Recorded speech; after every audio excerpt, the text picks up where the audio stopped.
Bahasa ini penting. Man arafa lughata qaumin amina makrahum. Siapa yang paham bahasa suatu kaum, dia aman dari tipu daya. Saya mau ngasih tahu, yang mengulis kitab Sahih Bukhari 7.275 hadis itu bukan orang Arab.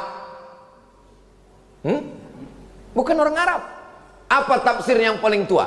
Tafsir yang paling tua, tafsir Imam Abu Ja'far Ibnu Jarir At-Tabari, 24 jilid, 1 meter panjangnya. Tabari, Tobrustan, bukan orang Arab. Bukhari, Uzbekistan, bukan orang Arab. Kenapa? Allah mau menunjukkan ke agama ini bahwa agama ini akan didiami, akan dihuni, akan dianut oleh semua orang-orang hebat. Kita kalau belajar hadis, sanad ahli sanad dunia ini namanya Syekh Muhammad Yasin bin Isa Al-Fadani. Fadani dari mana? Padang. Mufti Mesir, namanya Syekh Ali Jum'ah. Waktu saya baca biografinya, sanad hadisnya dari Syekh Muhammad Yasin bin Isa Al-Fadani dari Padang. Saya mau ngasih tahu, siapapun kita, apapun suku kita, dari manapun kita, kalau kita muliakan agama Allah ini, kita akan kekal abadi, dikenang sepanjang zaman, insya Allah. Tolonglah agama ini. Imam Masjidil Haram meninggal tahun 1916, namanya Syekh Ahmad Khatib Al-Minkabawi. Orang mana itu?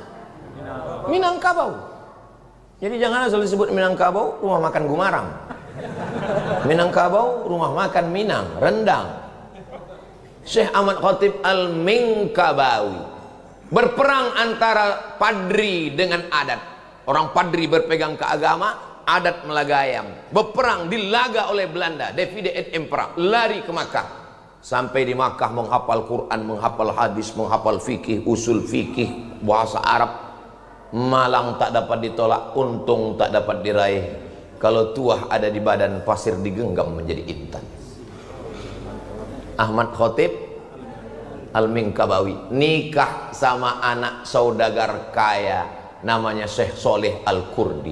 Syekh Soleh Al-Kurdi punya anak gadis cantik, nikah sama anak Syekh Soleh Al-Kurdi. Syekh Soleh Al-Kurdi dekat dengan Raja Makkah. Waktu itu sebelum revolusi King Abdul Aziz. Revolusi King Abdul Aziz 1924. Sebelum revolusi King Abdul Aziz.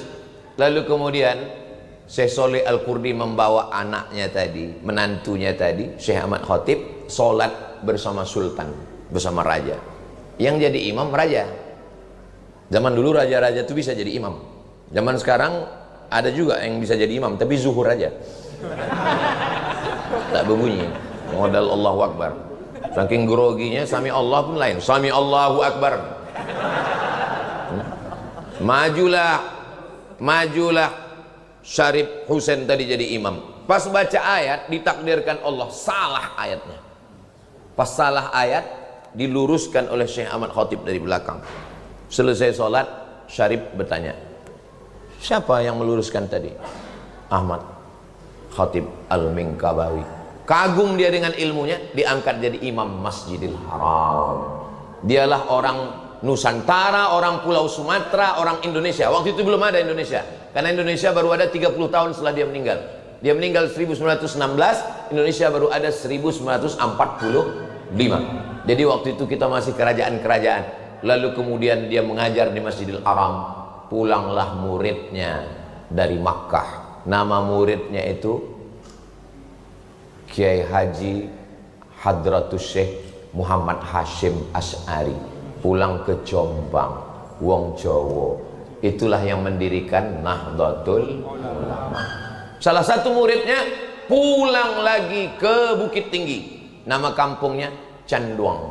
Itulah yang disebut dengan Inyak Canduang. Syekh Sulaiman Ar-Rasuli, Perti, Persatuan Tarbiyah Islamiyah. Salah satu muridnya dari Makkah itu pulang ke tanah Delhi, datang Sultan Delhi, diangkat jadi imam besar. Itulah dia Syekh Hasan Maksum. Murid-muridnya mendirikan Al-Jam'iyatul Wasliyah. Di Sumatera Barat Tarbiyah Islamiyah, di Jawa Timur Nahdlatul Ulama. Prinsipnya 3, akidahnya Asy'ari, wujud, qidam, baqa, mukhalafatul hawadisi, qiyamuhu binafsihi, wahdaniyah, qudrat, iradat, ilmun, hayat, sama, basar, kalam.